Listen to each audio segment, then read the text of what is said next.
First ম্যাচে আমাদের expectation অনেক বেশি ছিল, বাট এটা তো ফার্স্ট ম্যাচ। আমাদের বলাররা মোটামুটি খারাপ না, ভালো করেছে। 15-20 রান বেশি হয়েছিল, বাট আমাদের ব্যাটসম্যানরা আমরা আসলে মিস্টেক করে ফেলছি।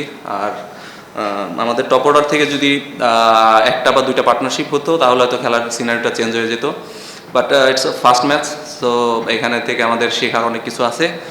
ইনশাল্লাহ নেক্সট ম্যাচে আমাদের সবাই এই যে মিস্টেকগুলো থেকে শিখে আসবে। আবার টি-20 খেলা তো একজন দুইজনের উপরে অনেকটা ডিপেন্ড করে। সো ওদের ফরেনার একজন খুব ভালো ব্যাটিং করেছে। আর সবচেয়ে বড় কথা, আমরা ব্যাটসম্যানরা আসলে কলাপস করাতে ব্যাটসম্যান যদি কেউ ওইখান থেকে দাঁড়াতে পারতো, আমাদের খেলাটা হয়তো আমাদের হাতে চলে আসতে পারতো। সো ইনশাল্লাহ নেক্সট ম্যাচে এগুলো সব ঠিক হয়ে যাবে। আমাদের হয়তো সামনে সৌম্য এমন আরও ফরেনার আসতে পারে, সো তখন হয়তো আলাদা কিছু হতে পারে। জিনিসটা দেখেন, আমাদের টিম কম্বিনেশনের ব্যাপার ছিল। আপনি আমাদের 6 জন থেকে 7 জন ব্যাটসম্যান ছিল, সেখানে হায়দার আলী একটা ফরেনার, সেও একজন ব্যাটসম্যান ছিল। আর সাব্বির টপ অর্ডার, আমি টপ অর্ডার এবং ইয়েও টপ অর্ডার, সোহান।